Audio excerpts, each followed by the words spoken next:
Greetings, this is Mark Terenzi in Sarasota, Florida, and it's January 1. Happy New Year, everybody. And I'm enjoying my new Yamaha piano. It's actually newer, it's 2002, but I just recently acquired it, enjoying its beautiful, brilliant sound.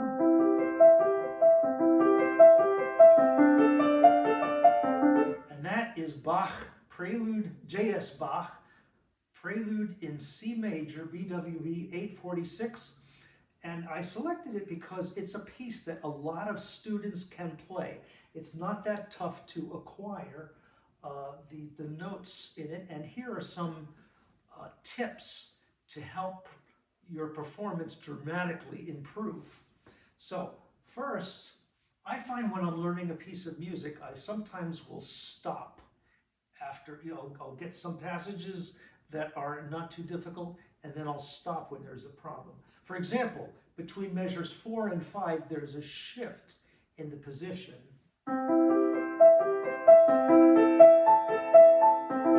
So how do you make it so you can play that shift very, very smoothly? First, slow it way down so there's equal distance in time between each note.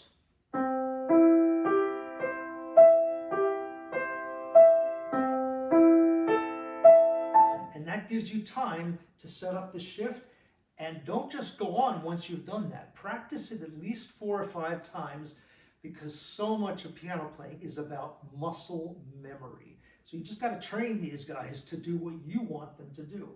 So that is the first thing. Secondly, this whole piece is built on chords, and they're done melodically. But I find that to set the position and really learn where your hands must go, play them as block chords.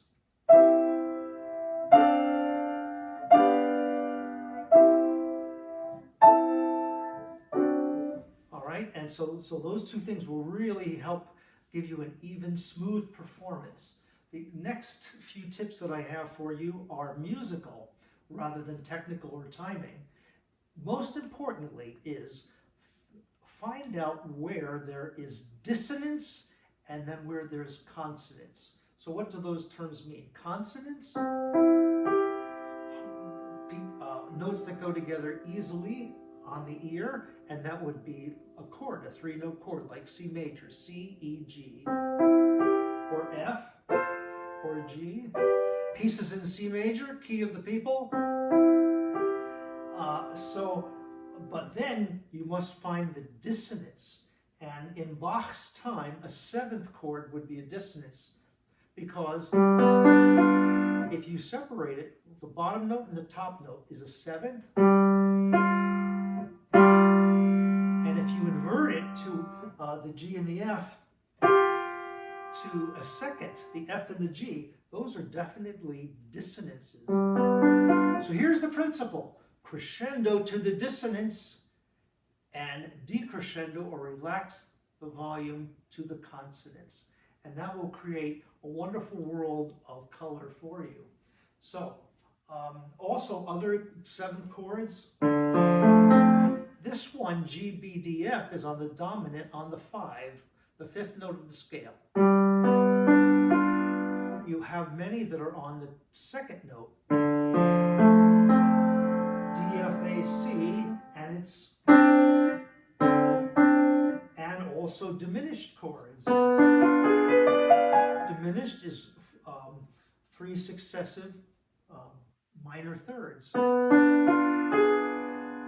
then they resolve to the consonants.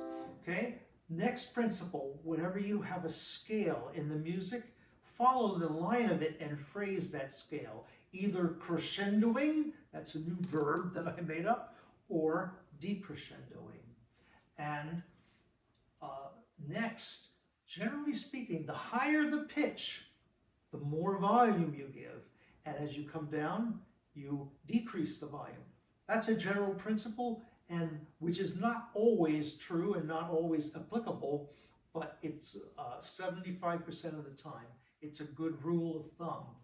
And lastly, unlike the organ, which Bach was a master organist On the piano, these pedals don't have the same function. In the organ, there's a whole keyboard down there, mirroring the keyboards up here on the organ. You can have multiple keyboards. And when you press these pedals down, the note sustains, and very often it's on the 5th note of the scale. So you're going to get changing harmony. Increase the tension with that pedal point. Okay, so now I'm going to play through the piece and rather inelegantly call out some of these principles to help you when you're playing this piece. Start with the consonants. Dissonance, 7th chord, another 7th chord, and resolve, higher pitch, lower, higher, and now a scale. Start soft, 7th chord, and resolve. 7th chord, diminished, resolve, diminished chord, resolve, scale in the bass, start soft,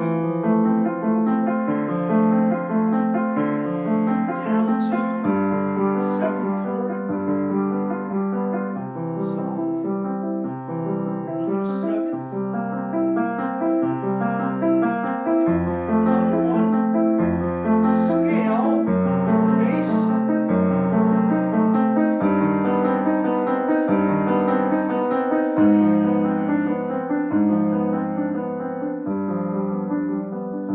pedal point, start soft,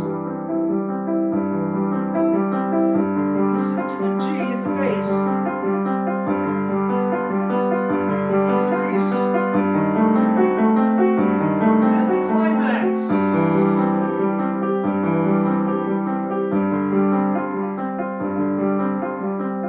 And it falls back and resolves.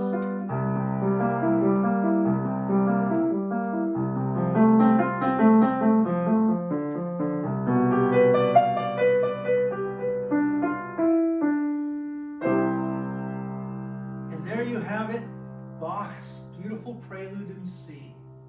Have a great day.